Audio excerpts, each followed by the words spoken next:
ये वाला सर्किट देख रहे हो आप लोग, इस सर्किट में almost more than 100 resistors connected हैं। एक रेजिस्टर और एक बैटरी के केस में तो हम ओहम्स लॉ को लगा सकते थे, लेकिन यहां पर तो बहुत सारी रेजिस्टर्स प्रेजेंट हैं और इन रेजिस्टर्स के केस में हम सीरीज और पैरेलल कॉम्बिनेशंस भी नहीं बना सकते क्योंकि ये बहुत ही कॉम्प्लेक्स तरीके से कनेक्ट की गई हैं। तो इस तरीके के सर्किट्स को एनालाइज करने के लिए हम किरचॉफ रूल्स को यूज करते हैं। तो आज के लेक्चर में हम पढ़ने जा रहे हैं 11th class physics new book chapter number 9 electrostatics and current electricity का एक बहुत ही important article, that is article number 9.16 Kirchhoff rules. इससे पहले कि आज के इस लेक्चर को स्टार्ट करें, अगर अभी तक आपने फिजिक्स इनसाइड आउट को सब्सक्राइब नहीं किया तो जल्दी से सब्सक्राइब करके बेल आइकन के बटन को क्लिक कर दें ताकि जैसे ही नेक्स्ट लेक्चर्स अपलोड हों आपको साथ के साथ नोटिफिकेशंस मिलते रहें और आप एग्जाम्स की बहुत ही अच्छे से तैयारी करके बहुत अच्छे मार्क्स ले सके। और इसके साथ साथ आज की इस वीडियो को लाइक कर दीजिए ताकि लेक्चर को पूरे मजे से स्टार्ट किया जा सके। Chapter number 9 electrostatics and current electricity का जो इलेक्ट्रोस्टैटिक्स वाला पोर्शन है उसको हम डिटेल में कंप्लीट कर चुके हैं। अब हमने स्टार्ट किया हुआ है करंट इलेक्ट्रिसिटी वाला पोर्शन और इसके भी कुछ मेजर आर्टिकल्स हम कंप्लीट कर चुके हैं, जैसे कि electric current, current through a conductor, Ohm's law, resistivity and its dependence on temperature, electrical power, EMF, potential difference. इन तमाम कांसेप्ट्स को हम डिटेल में डिस्कस कर चुके हैं। किरचॉफ्स रूल्स को स्टडी करने से पहले लाजमी है कि आपको पोटेंशियल डिफरेंस के बारे में अच्छे से मालूम हो, इसके साथ साथ इलेक्ट्रिकल करंट का भी अच्छे से कंसेप्ट हो और मोर इंपॉर्टेंटली ओहम्स लॉ का अच्छे से कंसेप्ट होना चाहिए। इसके बाद ही हम किरचॉफ्स लॉ को अच्छे से समझ सकते हैं। तो अगर आपने अभी तक वो लेक्चर्स अटेंड नहीं किए तो उनका लिंक आपको डिस्क्रिप्शन में मिल जाएगा और इसके साथ साथ कमेंट सेक्शन में मिल जाएगा, वहां से आप इजीली असेस कर सकते हैं। तो ये जो किरचॉफ्स रूल्स वाला आर्टिकल है, it is very important article from the paper point of view. इसमें से शॉर्ट क्वेश्चन भी बन सकते हैं, लॉन्ग क्वेश्चन भी बन सकते हैं और ओवरऑल अगर देखा जाए तो इस चैप्टर का ये मेजर आर्टिकल है। करंट इलेक्ट्रिसिटी के प्रॉब्लम्स को सॉल्व करने के लिए, सर्किट्स को डिस्कस करने के लिए किरचॉफ्स रूल्स जो है ये फंडामेंटल रूल्स है। सबसे पहले ये समझना है कि हम किरचॉफ्स रूल्स को पढ़ने क्यों जा रहे हैं। देखो, हमने ओहम्स लॉ को पढ़ लिया, हमने ऑलरेडी ये भी पढ़ा हुआ है कि जब रेजिस्टर्स सीरीज में कनेक्टेड होती हैं तो उनकी इक्विवेलेंट रेजिस्टेंस कैसे फाइंड करते हैं, या फिर जब रेजिस्टर्स पैरेलल में कनेक्टेड होती हैं तो उनकी इक्विवेलेंट रेजिस्टेंस कैसे फाइंड करते हैं। जैसे यहां पर मैं एक सर्किट ड्रा करता हूं जिसमें एक रेजिस्टर प्रेजेंट है इस तरीके से और यहां पर एक बैटरी प्रेजेंट है, इसका पॉजिटिव टर्मिनल है, ये नेगेटिव टर्मिनल है। अब अगर यहां पर इस रेजिस्टर के अक्रॉस मैंने पोटेंशियल ड्रॉप को देखना है तो मैं सिंपली ओहम्स लॉ लगा के कह सकता हूं V is equal to I R, यानी इस सर्किट में से जो करंट I फ्लो करके जा रहा है और ये जो रेजिस्टर R है, अगर इसका प्रोडक्ट करोगे तो आपको ये मिल जाएगा कि इस रेजिस्टर के अक्रॉस पोटेंशियल ड्रॉप कितना है। अगर यहां पर मैं सर्किट इस तरीके से कंसीडर करता हूं जिसमें 2 रेजिस्टर्स प्रेजेंट है, इस तरीके से ये एक रेजिस्टर और ये दूसरी रेजिस्टर प्रेजेंट है और यहां पर कुछ इस तरीके से एक बैटरी भी प्रेजेंट है। अगर इस सर्किट को मुझे सॉल्व करना पड़ जाए तो यहां पर इसको मैं R1 कह दूंगा, इसको मैं R2 कह दूंगा। अब मैं क्या करूंगा, R1 प्लस R2 कर लूंगा, यानी यहां से मुझे R इक्विवेलेंट मिल जाएगी और फिर सिंपली मैं क्या करूंगा, V is equal to I R equivalent, इस तरीके से मैं सॉल्व कर लूंगा। तो यहां से मुझे इन दोनों रेजिस्टर्स के अक्रॉस जो पोटेंशियल ड्रॉप है वो मिल जाएगा। लेकिन कुछ सर्किट्स ऐसे होते हैं जिनमें हम सिंपली ओहम्स लॉ नहीं लगा सकते या फिर रेजिस्टर्स का सीरीज और पैरेलल कॉम्बिनेशन नहीं बना सकते। जैसे कि यहां पर मैं आपके सामने एक सर्किट ड्रा करता हूं, ये बैटरी का पॉजिटिव टर्मिनल है, ये बैटरी का नेगेटिव टर्मिनल है। यहां पर मान लो एक रेजिस्टर कनेक्टेड है कुछ इस तरीके से, यहां पर फिर से एक बैटरी कनेक्टेड है, अगेन से यहां पर एक रेजिस्टर कनेक्टेड है और यहां पर कुछ इस तरीके से सर्किट है। अब इस सर्किट के केस में आप किस तरीके से फाइंड करोगे कि इस रेजिस्टर के अक्रॉस पोटेंशियल ड्रॉप कितना है, इस रेजिस्टर के अक्रॉस पोटेंशियल ड्रॉप कितना है, या यहां से करंट कितना फ्लो करके जा रहा है, यहां से करंट कितना फ्लो करके जा रहा है। तो इस तरीके के कंप्लेक्स सर्किट्स को स्टडी करने के लिए हम किरचॉफ्स रूल्स को यूज करते हैं, यानी ऐसे सर्किट्स जिन पर आप simply Ohm's law V is equal to I R को डायरेक्टली यूज नहीं कर सकते और इसके साथ साथ रेजिस्टर्स का सीरीज और पैरेलल कॉम्बिनेशन नहीं बना सकते, तो उस केस में हमें किरचॉफ्स रूल को यूज करना पड़ता है। अब यहां पर सबसे पहले हमने सिंपल सर्किट्स और कॉम्प्लेक्स सर्किट्स की छोटी सी डेफिनेशन लिखनी है। तो सिंपल सर्किट्स कौन से होंगे? जिन पर ओम्स लॉ अप्लाई हो सकता है, जिनमें रेजिस्टर्स की सीरीज कॉम्बिनेशन, पैरेलल कॉम्बिनेशन बन सकते हैं। और कॉम्प्लेक्स सर्किट्स कौन से होते हैं? जिनमें हम सिंपल ओम लॉ को नहीं यूज कर सकते, इसके साथ साथ रेजिस्टर्स के सीरीज और पैरेलल कॉम्बिनेशन भी आसानी से नहीं बना सकते। तो यहां पर सबसे पहले सिंपल इलेक्ट्रिकल सर्किट और कॉम्प्लेक्स इलेक्ट्रिकल सर्किट की डेफिनेशन लिख देते हैं। A simple electrical circuit is a circuit that can be easily analyzed by applying Ohm's law। यानी ओम्स लॉ को यूज करके हम इस सर्किट को एनालाइज कर सकते हैं और सिंप्लीफाई कर सकते हैं सर्किट को सीरीज और पैरेलल कॉम्बिनेशन ऑफ रेजिस्टर्स को यूज करते हुए, और वहां से हम करंट और वोल्टेज के ड्रॉप्स को फाइंड कर सकते हैं।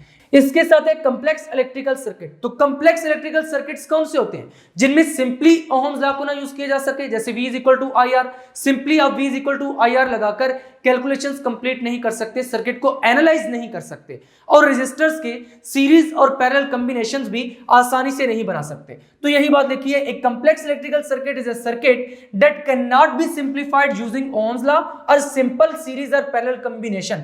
सच circuit require the application of Kirchhoff's rule. ऐसे सर्किट्स को सॉल्व करने के लिए, ऐसे सर्किट्स को एनालाइज करने के लिए हमें किरचॉफ्स रूल्स रिक्वायर्ड होते हैं, और किरचॉफ्स रूल के जरिए हम क्या कर सकते हैं? सर्किट के डिफरेंट पार्ट्स में वोल्टेज के ड्रॉप फाइंड कर सकते हैं, और इसके साथ साथ सर्किट के किसी भी पार्ट में से करंट कितना फ्लो कर रहा है उसको भी फाइंड कर सकते हैं। अब बारी आती है किरचॉफ रूल्स की, कि किरचॉफ रूल्स बेसिकली है क्या। देखो बच्चों, मैकेनिक्स में हमने बहुत सारे कंजर्वेशन लॉस पढ़े हैं, जैसे कि कंजर्वेशन ऑफ मास पढ़ा है, कंजर्वेशन ऑफ एनर्जी पढ़ा है, कंजर्वेशन ऑफ काइनेटिक एनर्जी के बारे में बात की थी, कंजर्वेशन ऑफ मैकेनिकल एनर्जी के बारे में बात की थी, इसके साथ साथ conservation of linear momentum, conservation of angular momentum, यानी बहुत से कंजर्वेशन लॉस थे। इसी तरीके से किरचॉफ सर ने यह कहा कि जिस तरह मैकेनिक्स में लॉज ऑफ कंजर्वेशन है, इसी तरीके से करंट इलेक्ट्रिसिटी में भी कुछ लॉज ऑफ कंजर्वेशन है जो कि होल्ड करते हैं। तो उन्होंने टू लॉज को टारगेट किया, law of conservation of charge और इसके साथ साथ law of conservation of energy. उनका कहना यह था कि किसी भी सर्किट में जो टोटल चार्ज है वो कंजर्व रहता है, यानी जितना चार्ज इन होता है इतना ही चार्ज आउट होता है। इसके साथ साथ किसी भी सर्किट में टोटल एनर्जी कंजर्व रहती है, यानी कि जितनी एनर्जी बैटरी सप्लाई करेगी, जो सर्किट के डिफरेंट पार्ट्स हैं जैसे कि रेजिस्टर्स हैं, वो इतनी एनर्जी को डिसिपेट करेंगी, यानी energy supplied is equal to energy dissipated. Law of conservation of energy hold करेगा। तो इन टू लॉज को बेस बनाते हुए उन्होंने टू रूल्स प्रोवाइड किए थे। Law of conservation of charge को बेस बनाते हुए उन्होंने जो रूल प्रोवाइड किया था उसको हम कहते हैं किरचॉफ्स फर्स्ट रूल, और इसी के साथ साथ law of conservation of energy को बेस बनाते हुए उन्होंने जो रूल प्रोवाइड किया था उसको हम कहते हैं किरचॉफ्स सेकंड रूल। तो सबसे पहले आज के लेक्चर में हम पढ़ेंगे Kirchhoff's first rule. Kirchhoff's first rule के डिफरेंट नेम्स हैं, इसको हम किरचॉफ्स जंक्शन रूल भी कहते हैं, किरचॉफ्स पॉइंट रूल भी कहते हैं, और इसके साथ साथ किरचॉफ्स करंट रूल भी कहते हैं, क्योंकि ये law of conservation of charge पर बेस्ड है। और अगर चार्ज ओवर टाइम हम करें तो वहां से हमें करंट मिलता है, तो इसका मतलब कि हम इसको किरचॉफ्स करंट रूल भी कह सकते हैं। Kirchhoff's first rule states that the algebraic sum of all currents meeting at a point in an electrical circuit is zero। यानी किसी भी इलेक्ट्रिकल सर्किट्स में जब करंट्स एक पॉइंट पर मीट होते हैं, जितने भी करंट्स प्रेजेंट हैं, यानी जितने भी वायर्स प्रेजेंट हैं जो कि एक पॉइंट पर मीट हो रही हैं, उनमें से जो करंट फ्लो करके जा रहा है, यानी उन सारे करंट्स का अगर हम अलजेब्रिक सम लें तो वो जीरो के इक्वल आएगा। यानी किरचॉफ सर ये कहना चाहते हैं कि अगर एक पॉइंट कंसीडर किया जाए और उस पॉइंट के साथ कुछ वायर्स कनेक्टेड हो, तो उस केस में जो करंट पॉइंट की तरफ फ्लो कर रहा होगा और पॉइंट से अवे फ्लो कर रहा होगा, वो दोनों आपस में इक्वल होंगे। The sum of all the currents flowing towards the point is equal to sum of all the currents flowing away from the point. यानी जो करंट्स पॉइंट की तरफ फ्लो कर रहे हैं और पॉइंट से अवे फ्लो कर रहे हैं, वो आपस में क्या होंगे? इक्वल होंगे। अगर हम इसकी मैथमेटिकल फॉर्म लिखें तो कुछ इस तरीके से बनती है, summation I is equal to zero, summation I is equal to zero, क्योंकि हमने यहां पर यही कहा है the algebraic sum of all currents meeting at a point in electrical circuit is zero. यानी अगर सारे करंट्स का सम कर दिया जाए तो हमें आंसर क्या मिलता है? जीरो मिलता है। सुमेशन का ये मतलब है कि सम ऑफ ऑल द करंट्स। अब इन स्टेटमेंट्स को मजीद समझने के लिए यहां पर हम एक सिचुएशन कंसीडर करते हैं, और सिचुएशन को इस तरीके से कंसीडर करते हैं कि यहां पर ये एक पॉइंट है जिसको हम ए पॉइंट कह देते हैं, और ये 4 वायर्स हैं जो कि ए पॉइंट के साथ कनेक्टेड है। ये वाली वायर भी ए पॉइंट के साथ कनेक्टेड है, इसके साथ ये वाली वायर भी, ये वाली वायर भी, यानी ये 4 वायर्स हैं जो कि ए पॉइंट के साथ कनेक्टेड है। हर वायर की कुछ ना कुछ रेजिस्टेंस होती है, तो उसको हमने इस सिंबल से शो कर दिया है। तो इस वायर में से जो करंट फ्लो करके जा रहा है, मान लो डेट इज I1, इस वायर में से जो करंट फ्लो करके जा रहा है डेट इज I2, और इस वायर में से जो करंट फ्लो करके जा रहा है डेट इज I3, और इस वायर में से जो करंट फ्लो करके जा रहा है डेट इज I4। हमने क्या पढ़ा था कि जितना current towards the point flow करके जा रहा है और जितना current away from the point flow करके जा रहा है वो दोनों आपस में इक्वल होने चाहिए, यानी algebraic sum of all these current I1, I2, I3, I4 इन सब का अगर सम करेंगे तो आपको 0 मिलेगा। लेकिन इस जंक्शन को स्टडी करने से पहले, पॉइंट ए पर करंट्स को स्टडी करने से पहले हमें कुछ साइन कन्वेंशंस देखने पड़ते हैं। ये हमने जनरली कुछ साइन कन्वेंशंस माने हैं कि जो current towards the point flow करेगा उसको हम पॉजिटिव लेंगे और जो away from the point flow करेगा उसको नेगेटिव लेंगे। तो यहां पर ये बात लिखिए, the current flowing towards the point, यानी वो करंट जो पॉइंट की तरफ फ्लो करेगा उसको पॉजिटिव लेंगे, and the current flowing away from the point, और जो पॉइंट से दूर जाएगा उसको क्या लेंगे, नेगेटिव लेंगे। तो यहां पर यही बात लिख दी, consider situation in which 4 wires meet at a point A, यानी चारों वायर्स जो है इस पॉइंट ए पर मीट कर रही है। इस पॉइंट ए को हम नोड का नाम भी देते हैं। The currents flowing into the point are I1 and I2. जो currents इस point A की तरफ flow कर रहे हैं, those are I1 and I2, while the currents flowing away from the point are I3 and I4. यानी वो currents जो इस point से away जा रहे हैं, जैसे कि ये इस point से दूर जा रहा है, ये भी इस point से दूर जा रहा है, तो यहाँ पर ये जो current इस point से away flow कर रहा है, that is I3, और यहाँ पर ये जो करंट इस पॉइंट से वे फ्लो कर रहा है, that is I4.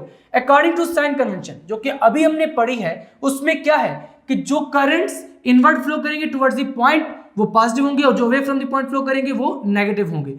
तो यहाँ पर I1 और I2 क्योंकि पॉइंट की तरफ फ्लो कर रहे हैं, तो इसलिए I1 और I2 क्या हो जाएंगे, पॉजिटिव हो जाएंगे। तो यहाँ पर ये लिखा I1 और I2 और पॉजिटिव, और I3 और I4 क्योंकि पॉइंट से अवे फ्लो कर रहे हैं तो ये नेगेटिव होंगे। अब यहाँ पर हमने किरचॉफ्स फर्स्ट रूल अप्लाई कर देना है। I1 और I2 को पॉजिटिव लेंगे, I3 और I4 को नेगेटिव लेंगे। तो यहाँ पर लिख लेते हैं applying Kirchhoff's rule, I1 plus I2 plus, summation का क्या मतलब है, सबको ऐड कर दो, तो सबको हम ऐड कर रहे हैं, इसके साथ माइनस I3 हो जाएगा प्लस इंटू माइनस I4 हो जाएगा इज इक्वल टू 0। हमने यही पढ़ा था summation I is equal to 0। तो यहां पर हमने सारे आइज का सम कर दिया है, वो किसके इक्वल आ गया, 0 के इक्वल। यहां से this implies that I1 plus I2 minus I3 minus I4 is equal to 0। यहां से this implies that I1 plus I2 is equal to minus I3 उधर जाएगा तो प्लस I3 हो जाएगा, माइनस I4 उधर जाएगा तो प्लस I4 हो जाएगा। हमने यही कहा था कि जो currents towards the point flow करेंगे उनका सम, और जो करंट्स पॉइंट से अवे फ्लो करेंगे उनका सम आपस में इक्वल होगा। तो यहां से आपको स्टेटमेंट समझ आ चुकी है। स्टेटमेंट यही थी, the sum of all the currents flowing towards the point, यानी I1 plus I2 is equal to sum of all the currents flowing away from the point, यानी कि I3 प्लस I4। तो हमने ये देख लिया है कि I1 plus I2 is equal to I3 plus I4, और जब हमने सम किया तो वो 0 के इक्वल आया, तो इसलिए यहां पर लिखा था summation I is equal to 0, यानी जो algebraic sum of all the currents है जो कि एक पॉइंट पर मीट कर रहे हैं, जैसे कि यहां पर ये सारे करंट्स एक ही पॉइंट पर मीट कर रहे थे, ये इस पॉइंट की तरफ फ्लो कर रहे हैं, ये इस पॉइंट से अवे फ्लो कर रहे हैं, यानी सारे एक पॉइंट पर जाके मीट कर रहे हैं। तो एक पॉइंट पर जाकर जब मीट करेंगे तो इस केस में जो अलजेब्रिक सम होगा इन तमाम करंट्स का वो किसके इक्वल आ जाएगा, 0 के इक्वल आ जाएगा। तो वहां से हमें क्या मिलेगा, I1 plus I2 is equal to I3 plus I4। और किरचॉफ्स फर्स्ट रूल किस पर बेस्ड है, law of conservation of charge पर बेस्ड है। यानी किरचॉफ सर ये कहना चाहते थे कि जो charge towards the point flow करके जा रहा है और ये जो charge away from the point flow करके जा रहा है, ये दोनों आपस में इक्वल है, यानी कि यहां पर जो टोटल चार्ज है वो कंजर्व रहेगा। तो यहां पर यही हेडिंग लगा दी है, physical basis of Kirchhoff's first rule. तो किरचॉफ्स फर्स्ट रूल की फिजिकल बेसिस क्या है कि ये law of conservation of charge पर बेस्ड है। इसी वजह से हमने लिखा है कि Kirchhoff first rule is direct consequence of law of conservation of charge. If there is no source or sink of charge at a junction, the total charge entering the junction must equal to the total charge leaving it. यहां पर basically ये बहुत ही important और एक interesting condition है। जैसे हम कहते थे ना कि for an isolated system total linear momentum is conserved, इस तरीके से हम यहां पर कह रहे हैं if there is no source और sink of charge at a junction then इस केस में total charge entering the junction must equal to the total charge leaving the junction. यहां पर कहा यह जा रहा है कि ये जो charge towards the point flow करके जा रहा है और चार्ज जो away from the point flow करके जा रहा है वो दोनों आपस में इक्वल है। लेकिन ये किस केस में होंगे, जब इस पॉइंट पर कोई नया चार्ज ना तो क्रिएट होगा और ना ही डिस्ट्रॉय होगा। वैसे ऐसे होता नहीं है, लेकिन ये हाइपोथेटिकल एक कंडीशन में लगाई है कि कोई सोर्स या फिर सिंक ऑफ चार्ज ही होना चाहिए जंक्शन पे, कि यहां पर कहीं और बाहर से चार्ज एंटर हो जाए या यहां से चार्ज किसी वजह से लीव कर जाए, लेकिन ऐसा होता नहीं है प्रैक्टिकल कंडीशन में। हाइपोथेटिकल एक लिमिटेशन लगाई है कि अगर यहां पॉइंट पर कोई सोर्स और सिंक ऑफ चार्ज नहीं है तो उस केस में क्या होगा, टोटल चार्ज जो कि इस जंक्शन में एंटर हो रहा है और टोटल चार्ज जो कि इस जंक्शन से लीव हो रहा है वो दोनों आपस में इक्वल होंगे। तो यहां तक किरचॉफ्स फर्स्ट रूल कंप्लीट होता है। नेक्स्ट अब हमने स्टडी करना है किरचॉफ्स सेकंड रूल। तो किरचॉफ्स सेकंड रूल मैंने आपको क्या बताया है कि ये law of conservation of energy पर बेस्ड है, यानी बैटरी जितनी एनर्जी सप्लाई करती है इतनी ही एनर्जी सर्किट में डिसिपेट होती है, यानी कि जो सर्किट के डिफरेंट पार्ट्स हैं उनमें। तो किरचॉफ्स सेकंड रूल की जो बेसिक स्टेटमेंट है that is the algebraic sum of voltage changes और potential changes in a close circuit और लूप इज जीरो। जैसे हम कहते हैं ना कि टोटल एनर्जी कंजर्व रहती है, इसी तरीके से यहां पर ये कहा जा रहा है कि जो वोल्टेज चेंजेस और पोटेंशियल चेंजेस हैं क्लोज सर्किट में या फिर लूप में, उनका जो अलजेब्रिक सम है वो जीरो होगा। यानी कि यहां पर चार्ज जो एनर्जी गेन करेगा और जो एनर्जी लूज करेगा उस केस में जो टोटल एनर्जी है वो कंजर्व रहेगी। इस स्टेटमेंट को मजीद समझने के लिए यहां पर हम एक डायग्राम कंसिडर करते हैं। इस डायग्राम में मान लीजिए कि ये एक बैटरी है जो कि ईएमएफ E1 प्रोवाइड कर रही है। ये बैटरी का पॉजिटिव टर्मिनल है और ये बैटरी का नेगेटिव टर्मिनल है। यहां पर इस बैटरी का ये पॉजिटिव टर्मिनल है, ये नेगेटिव टर्मिनल है और ये सोर्स ऑफ ईएमएफ है और इसके ईएमएफ को हम E2 कह देंगे। इसके साथ साथ यहां पर ये रेजिस्टर R1 है और यहां पर ये रेजिस्टर R2 है। अब मान लीजिए कि ये वाली जो बैटरी है इसका ईएमएफ इस बैटरी से ज्यादा है, यानी E2 कम है E1 से, या फिर ये कह लें कि E1 ग्रेटर है E2 से। यहां पर मैं लिख देता हूं E1 is greater then E2, यानी एक बैटरी का ईएमएफ ज्यादा है और एक बैटरी का कम है। तो कौन सी बैटरी की बात यहां पर चलेगी, जो बड़े वाली बैटरी होगी जिसका ईएमएफ ज्यादा होगा। ये सब कुछ अपना मनाएगी। किस तरीके से, ये बैटरी कहती है कि करंट ऐसे फ्लो करेगा जैसे मैं कहूंगी, यानी कि इसका ईएमएफ क्योंकि ज्यादा है तो करंट इसके मुताबिक फ्लो करेगा। करंट कैसे फ्लो करता है, कन्वेंशनल डायरेक्शन क्या होती है, पॉजिटिव टू नेगेटिव। तो इसका मतलब है कि करंट इस सर्किट में से ऐसे फ्लो करके जाएगा। देखो यहां पर पॉजिटिव टर्मिनल है, ऐसे फ्लो करके इधर जाएगा, यानी कि करंट एंटी क्लॉकवाइज फ्लो करके जाएगा। अगर मैं यहां पर इसकी डायरेक्शन को मार्क भी कर दूं तो ये डायरेक्शन कुछ इस तरीके से बनती है, यानी कि यहां पर करंट ऐसे फ्लो करके जाएगा इस सर्किट में। अब बच्चों यहां पर हमने देखना यह है कि टोटल एनर्जी किस तरीके से कंजर्व रहती है, क्योंकि किरचॉफ सर ने कहा था कि जितने भी पोटेंशियल चेंजेस हैं उनका अगर अलजेब्रिक सम लिया जाएगा तो वो क्या आएगा, जीरो के इक्वल आएगा। यानी कि यहां पर जो टोटल एनर्जी है वो कंजर्व रहती है। इस सर्किट को समझने से पहले एक एनालॉजी समझ लेते हैं।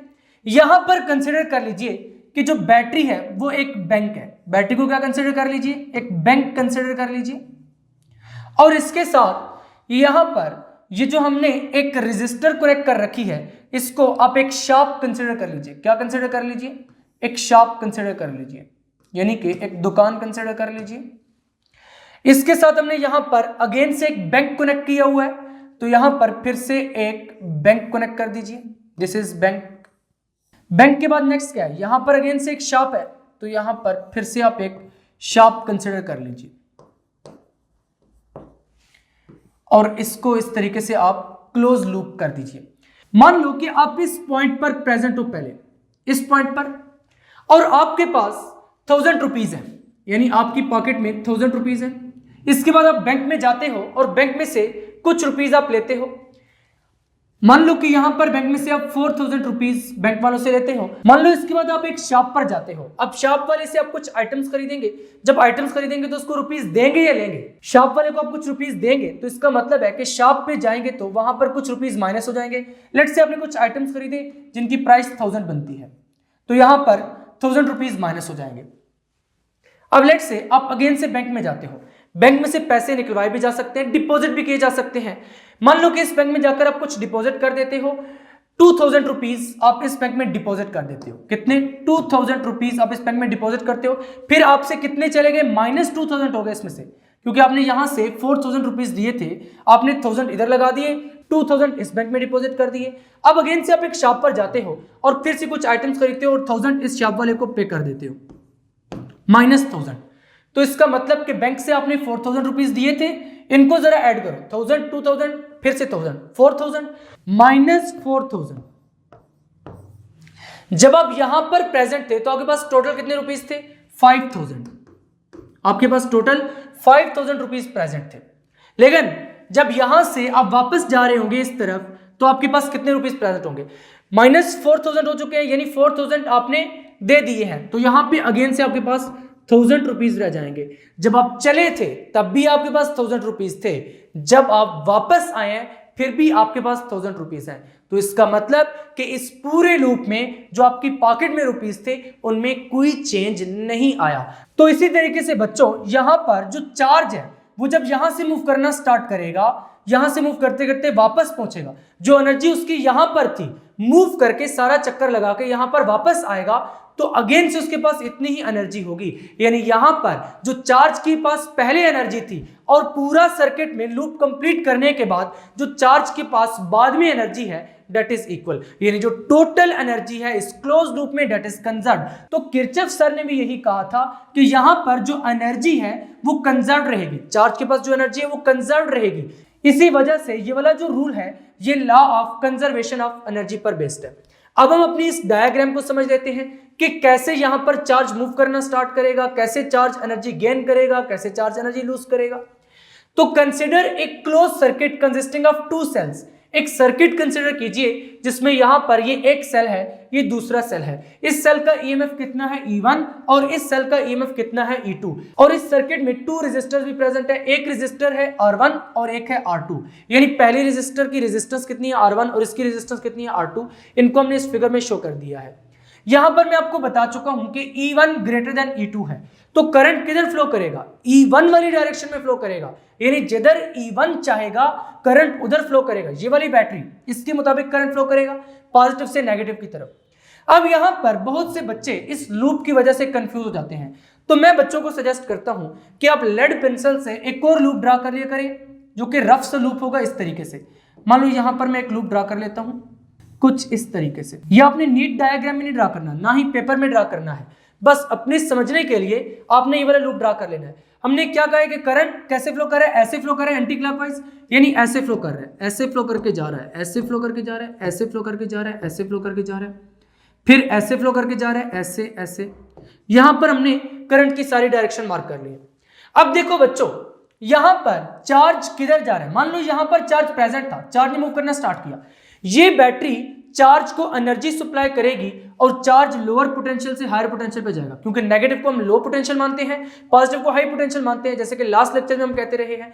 तो चार्ज कैसे मूव करेगा? इस लो पोटेंशियल से हाई पोटेंशियल की तरफ मूव करेगा, तो इसका मतलब है कि इसमें वो एनर्जी गेन करेगा। यानी ये वाली जो बैटरी है जिसका ईएमएफ E1 है, इसमें वो एनर्जी गेन करेगा क्योंकि वो लो से हाई पोटेंशियल की तरफ आ रहा है। और नेक्स्ट है रेजिस्टर। रेजिस्टर एक शार्प की तरह है, शार्प में पैसे लगते हैं, आपको मिलते नहीं हैं, तो यहां पर जो एनर्जी है वो डिसिपेट होगी। जब एनर्जी यहां पर डिसिपेट होगी तो हम कहेंगे कि यहां पर एनर्जी का लॉस हुआ है।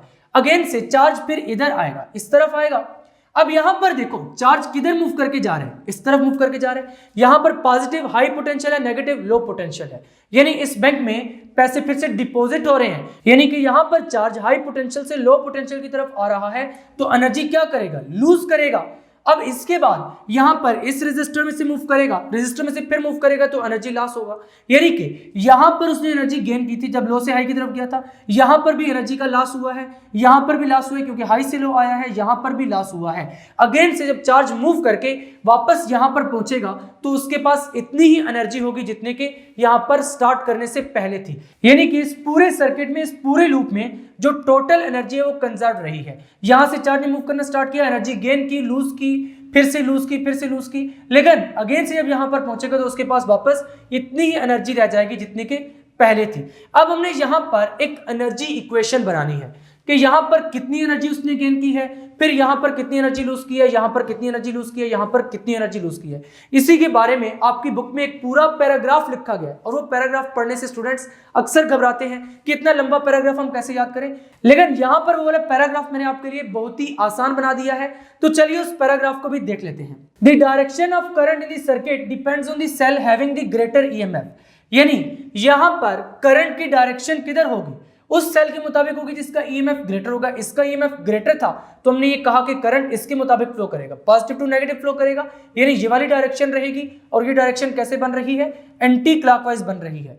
तो यहां पर हमने यही बात लिखी है, if the EMF of cell E1 is greater than that of E2 the current flows in the counter clockwise direction, यानी एंटी क्लॉकवाइज फ्लो करेगा, या फिर इसको हम काउंटर क्लॉकवाइज भी कह सकते हैं।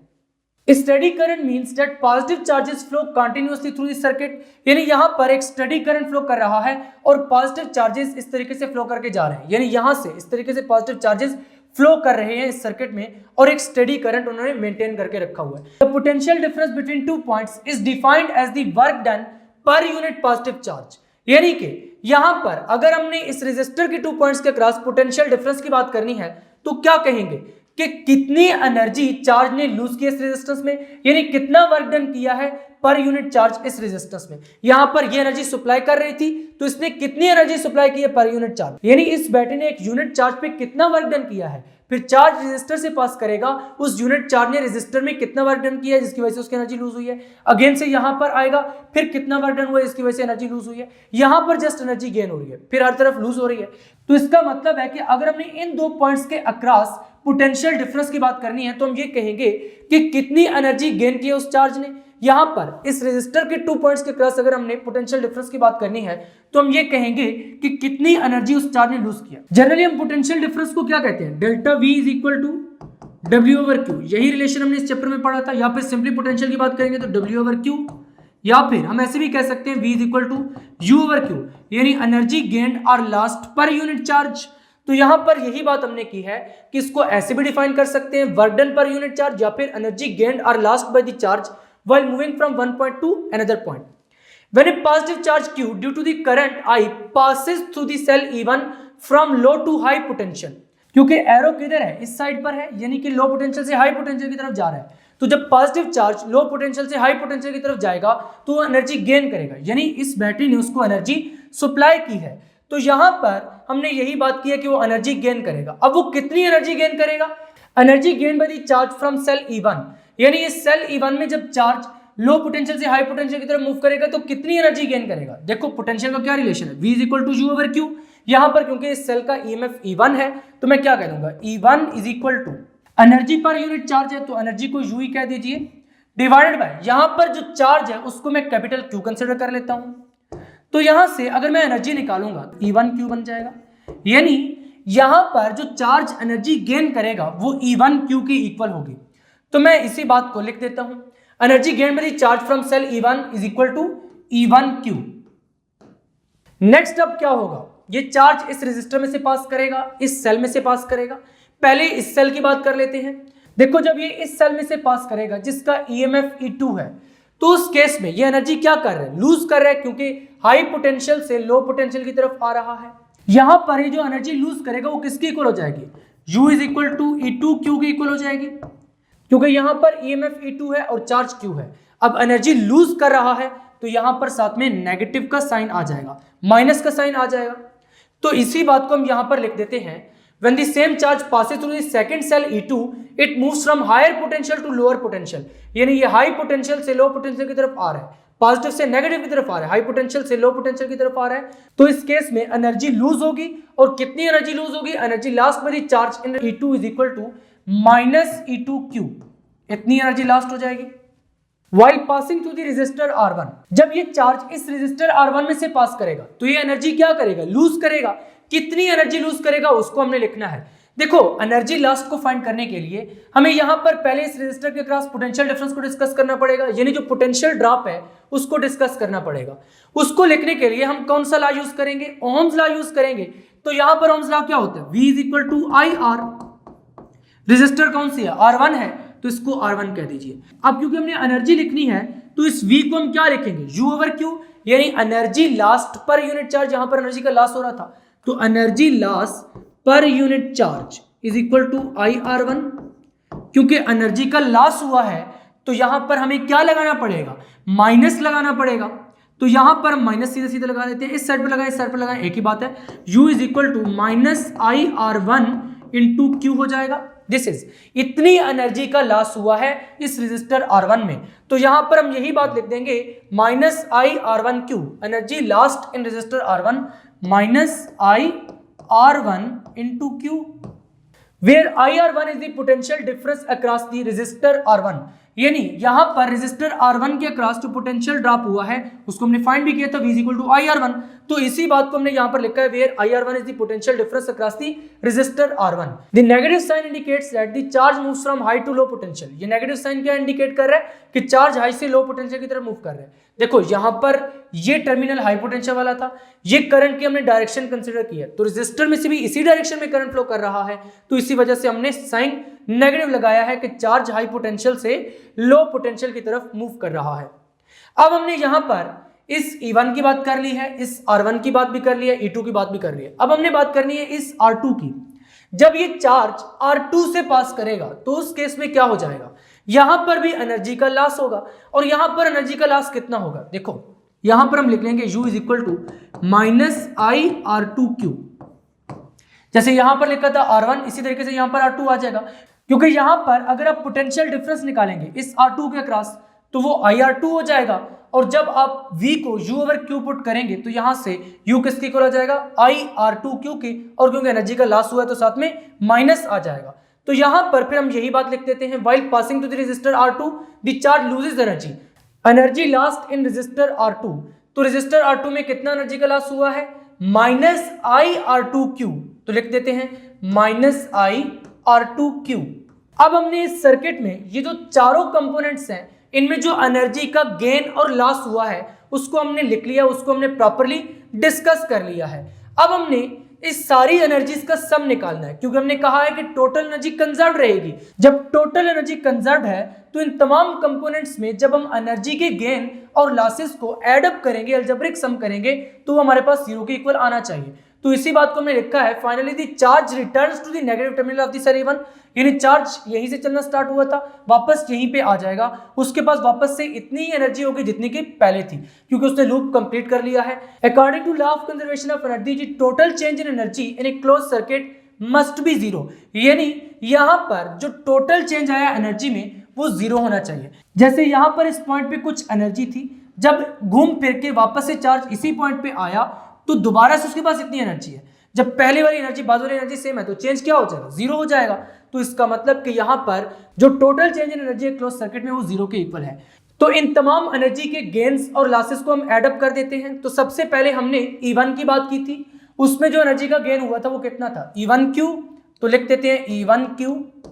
उसके बाद हमने रेजिस्टर R1 के लिए डिस्कस किया था, minus I R1Q, minus I R1Q।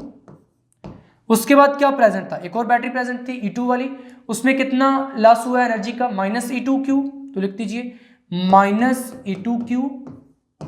उसके बाद यहां पर जो आखिरी रेजिस्टर थी उसमें कितना लॉस हुआ है, minus I R2Q, minus I R2Q is equal to zero हो जाएगा। यहां पर तो हमने एनर्जी के चेंज को डिस्कस कर लिए, लेकिन बेसिकली हमने पोटेंशियल के चेंज को डिस्कस करना था, क्योंकि किरचॉफ सेकंड रूल की जो स्टेटमेंट थी उसमें पोटेंशियल चेंजेस का जिक्र हो रहा था।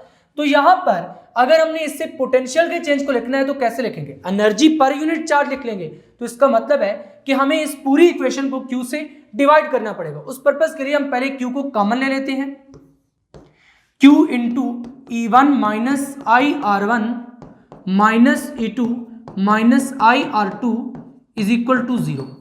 तो यहां पर अगर हम इस इक्वेशन को दोनों साइड्स पर Q से डिवाइड कर दें तो क्या बन जाएगा, dividing by Q on both sides we obtain. तो यहां पर जब Q से डिवाइड करेंगे तो Q ओवर Q कैंसिल हो जाएगा, यहां पर जीरो ओवर Q अगेन से जीरो हो जाएगा, बाकी क्या रह जाएगा, E1 minus I R1, E1 minus I R1 minus यहां पर E2 है तो E2 को इसी तरीके से लिख दीजिए। उसके बाद माइनस आई R2, तो आई R2 लिख दीजिए, this is equal to zero. तो यहां पर ये वाली जो इक्वेशन है ये किरचॉफ सेकंड रूल को रिप्रेजेंट करती है, which shows that the algebraic sum of all potential changes in a closed circuit is zero। हमने यही डेफिनेशन स्टार्ट में भी पढ़ी थी, यहां पर भी यही लिख दिया है कि जो अल्जेब्रिक सम है तमाम पोटेंशियल चेंजेस का, क्योंकि ये क्या था, potential change in first battery, वो जो हमारे पास E1 वाली बैटरी थी, उसके बाद ये R1 में जो पोटेंशियल चेंज आया वो माइनस IR1 है, उसके बाद बैटरी E2 के अक्रॉस जो पोटेंशियल चेंज आया डेट इज माइनस E2, और जो R2 में आया डेट इज माइनस IR2। जब हमने इन सबका सम ले लिया है तो हमारे पास जीरो आया है। तो यही किरचॉफ सेकंड रूल है कि जब आप तमाम पोटेंशियल चेंजेस का किसी भी क्लोज सर्किट में अलजेब्रिक सम लेंगे तो वो जीरो के इक्वल आएगा। यहां तक आपको किरचॉफ सेकंड रूल का बेसिक मेथड तो समझ आ चुका है कि इसको हमने लगाना किस तरीके से है। तो अब फाइनली हम ये साइन कन्वेंशंस पढ़ लेते हैं कि कब हमारे पास माइनस साइन आएगा, कब प्लस साइन आएगा। इस बात को हमने यहां पर डिस्कस करना है। इस पर्पस के लिए रफ साइड पर हम एक छोटी सी सर्किट डायग्राम ड्रा कर लेते हैं। देखो, एक बैटरी यहां पर ड्रा करते हैं और उसके साथ एक रेजिस्टर अटैच कर लेते हैं। उसके साथ क्या कर लेते हैं, एक रेजिस्टर अटैच कर लेते हैं इस तरीके से, ये प्लस ये माइनस, यहां पर इसका EMF मान लीजिए E है और यहां पर ये जो रेजिस्टर है दिस इज R। इसी तरीके से हम एक और सर्किट कंसीडर कर लेते हैं यहां पर, उसमें भी यहां पर ये पॉजिटिव टर्मिनल है, ये नेगेटिव टर्मिनल है और यहां पर ये एक रेजिस्टर है और ये इसका EMF भी E है, यहां पर नेगेटिव टर्मिनल है, ये रेजिस्टर R। अब यहां पर जो मैं आपको रूल बताने लगा हूं ये एक गोल्डन रूल है, यानी कि किरचॉफ रूल्स को आप आसानी से लगा सकते हैं इन टू सर्किट्स को याद रखते हुए। यहां पर देखो, इस सर्किट में हम डायरेक्शन कंसीडर कर लेते हैं कि जो चार्ज है वो पॉजिटिव टू नेगेटिव फ्लो करके जा रहा है कुछ इस तरीके से। यहां पर ये करंट की डायरेक्शन होगी। अगर यहां पर हम लेड पेंसिल वाली डायरेक्शन ड्रा करें, जो कि मैंने आपको कहा था अपने रफ साइड पर ड्रा करनी है, तो डायरेक्शन हमारे पास कैसे बनेगी, ऐसे बनेगी, इस तरफ एंटी क्लॉकवाइज, ऐसे, इस तरीके से, इस तरीके से, इस तरीके से, इस तरीके से। यहां पर हम डायरेक्शन उलट मानते हैं, यहां पर हम खुद से एज्यूम कर लेते हैं कि क्लॉकवाइज है, सिर्फ साइन कन्वेंशन को डिस्कस करने के लिए। यहां पर हम मानते हैं कि डायरेक्शन क्लॉकवाइज है। मान लो ये डायरेक्शन है करंट की और करंट कैसे फ्लो करके जा रहा है, ऐसे।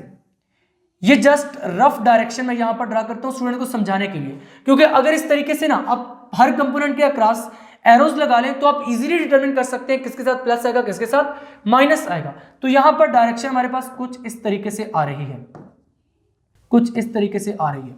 अब पहले इस सर्किट की बात कर लेते हैं। अब यहां पर देखो, ये जो चार्ज है ये इस तरफ मूव कर रहा है, इस डायरेक्शन में, यानी लो से हाई पोटेंशियल की तरफ जाएगा।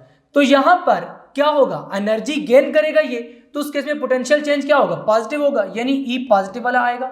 यहां पर रेजिस्टर में क्या होगी, एनर्जी का लॉस होगा। तो रेजिस्टर में जब एनर्जी का लॉस होगा तो पोटेंशियल चेंज क्या आएगा, नेगेटिव आएगा। पोटेंशियल चेंज अक्रॉस रेजिस्टर क्या होता है, V = IR। पोटेंशियल ड्रॉप इसी तरीके से फाइंड करते हैं, क्योंकि रेजिस्टर में एनर्जी डिसिपेट हो रही है, एनर्जी का लॉस हो रहा है, तो हम क्या लिखेंगे, -IR लिखेंगे, = 0 हो जाएगा। यहां से अगर हम IR को सेपरेट करें तो E = IR हो जाएगा। और अगर हम यहां पर देखें तो ये जो रिलेशन निकल कर आया है ये ओहम्स लॉ के साथ कंसिस्टेंट है। इसका मतलब है कि हमने यहां पर जो साइंस लगाए हैं माइनस प्लस के वो बिल्कुल करेक्ट लगाए हैं। अब इस सर्किट पर आ जाइए, यहां पर हमने क्या कंसीडर किया है कि चार्ज ऐसे मूव करके जा रहा है करंट इस डायरेक्शन में, हमने खुद से कंसीडर किया, हाइपोथेटिकल डायरेक्शन कंसीडर की है, यहां पर ऐसे मूव करके जा रहा है। इस केस में यहां पर जो चार्ज है वो हाई पोटेंशियल से लो की तरफ मूव करके जा रहा है, तो एनर्जी का लॉस होगा। जब एनर्जी का लॉस होगा तो पोटेंशियल चेंज क्या हो जाएगा, नेगेटिव, तो -E लिखेंगे। अब यहां पर अक्सर स्टूडेंट्स कंफ्यूज हो जाते हैं जब इस रेजिस्टर की बारी आती है। देखो, इस रेजिस्टर में करंट कैसे फ्लो करके जा रहा है, इस डायरेक्शन में फ्लो करके जा रहा है, और जनरली जो करंट को फ्लो करना चाहिए था वो किस डायरेक्शन में करना चाहिए था, पॉजिटिव टू नेगेटिव फ्लो करना चाहिए था। यानी एक्चुअल करंट की डायरेक्शन हमारे पास ऐसे होनी चाहिए थी, एक्चुअल करंट की डायरेक्शन ऐसे होनी चाहिए थी, इस डायरेक्शन में करंट को फ्लो करना चाहिए था। यहां पर हम यही कह रहे हैं कि हमने डायरेक्शन खुद से ये मानी है, ये वाली डायरेक्शन हमने खुद से मानी है, लेकिन अगर एक्चुअल फ्लो की बात करें तो वो इस डायरेक्शन में होगा। अब इस केस में जब आप रेजिस्टर में से करंट का फ्लो अपोजिट कंसीडर कर लेते हैं, क्योंकि हमने ये लूप खुद कंसीडर किया था, हमने इस लूप को इधर कंसीडर किया था इस डायरेक्शन में, यानी हमने ये कंसीडर किया था कि करंट ऐसे फ्लो करके जा रहा है, लेकिन एक्चुअल फ्लो किधर है, एक्चुअल फ्लो तो इस तरफ है। जब अपोजिट डायरेक्शन में होता है ना, तो उस वक्त हम इसको पॉजिटिव लिखते हैं कि पोटेंशियल चेंज जो रेजिस्टर में आया है वो पॉजिटिव है। तो यहां पर फिर हम लिख देंगे +IR। क्या लिख देंगे बच्चों, +IR। जब भी एक्चुअल डायरेक्शन के अपोजिट रिवर्स करेंगे रेजिस्टर में से, तो उस केस में पॉजिटिव का साइन आएगा potential change in the resistor में। तो यहां पर भी अगर आप E की वैल्यू निकालें तो क्या बन जाएगा, -E = -IR। दोनों तरफ -1 से मल्टीप्लाई करें तो E = IR। यहां पर भी रिलेशन यही निकल कर आया जो इस केस में था। तो इसका मतलब कि आप करंट की डायरेक्शन ऐसे एज्यूम करें या ऐसे एज्यूम करें, इस पर ये डिपेंड नहीं करता कि रिजल्ट क्या आएगा, रिजल्ट फिर भी सेम आएगा। आप लूप ऐसे कंसीडर कर लें या ऐसे कंसीडर कर लें, रिजल्ट फिर भी सेम आएगा। तो इसका मतलब ये है कि जो लूप की कंसीडरेशन है ये आप किसी भी तरीके से कर सकते हैं। तो यहां पर हमने लूप ऐसे कंसीडर किया तब भी रिजल्ट यही आया, यहां पर हमने लूप ऐसे कंसीडर किया तब भी रिजल्ट यही आया। लेकिन यहां से जो साइन कन्वेंशंस हैं उनके लिए इंपॉर्टेंट कंक्लूजन निकलते हैं। When a source of EMF is traversed from negative to positive terminal, the potential change is positive। यानी जब नेगेटिव से पॉजिटिव की तरफ ट्रेवर्स करेंगे तो पोटेंशियल चेंज क्या आएगा, पॉजिटिव आएगा। इसी वजह से हमने ई के साथ क्या लिखा था, प्लस लिखा था। When traversed from positive to negative terminal, the potential change is negative। जब आप पॉजिटिव से नेगेटिव की तरफ जाएंगे तो उस केस में पोटेंशियल चेंज क्या होगा, नेगेटिव। इसी वजह से हमने क्या लिखा, माइनस ई लिखा। उसके बाद बात आती है रेजिस्टर की। When a resistor is traversed in the direction of current, यहां पर जो करंट का एक्चुअल फ्लो था वो भी इसी तरीके से था, पॉजिटिव टू नेगेटिव, और हमने रेजिस्टर में फ्लो इसी तरीके से कंसीडर किया था, यानी सेम डायरेक्शन में कंसीडर करेंगे तो उस वक्त माइनस आई आर आएगा, यानी कि पोटेंशियल चेंज नेगेटिव होगा। दूसरा पॉइंट क्या है, when traversed opposite to the direction of current the potential change is positive. यानी जब आप ऑपोजिट डायरेक्शन में ट्रेवर्स करेंगे, यानी करंट ऐसे फ्लो करना चाहिए था लेकिन आपने लूप ऑपोजिट कंसीडर कर लिया, ये इधर जा रहा है आप इधर ट्रेवर्स कर रहे हैं, तो इस केस में जो potential change across the resistor होगा वो क्या हो जाएगा, पॉजिटिव हो जाएगा। तो यहां पर हमने यही बात की है कि पॉजिटिव हो जाएगा।